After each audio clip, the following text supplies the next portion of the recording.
Dəyərli ümrə zəvvarlarımızla bahəm Məkkə ətrafı dövrə ziyarətinə yola düşdük. İlk ziyarətimiz Cəbələn Sur dağıdır. Peyğəmbərimizə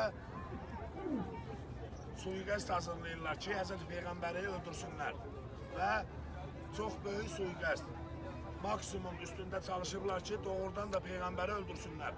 Allah Teala Peyğəmbəri agah eləyir və Peyğəmbər bilir ki, onu plan qururlar ki, suiqəstlə öldürsünlər. Həzrəti Peyğəmbər əshabı ilə, əshab səhabə ki sözünü deyirik, yəni yol yoldaşı, Peyğəmbərin yan yörəsində olanlar deməkdir mənası. Peyğəmbər sual verir, soruşur ki, kim mənim ölüm yatağımda yatar? Ki, yəni gəlib məni öldürəcəklər, mən yerimdə olmayım, yerində kim yatsa onu öldürəcəklər. Heç kəsdən cavab çıxmır, həmişə demişdik Mədinədə. Bu cür vəziyyətlərdə Həzrəti Peyğəmbərimizin sualına və düşdüyü bu vəziyyətdə İmam Əli əleyhissalam müsbət cavab verərdi. Başqa adam görməmişik hədislərdə.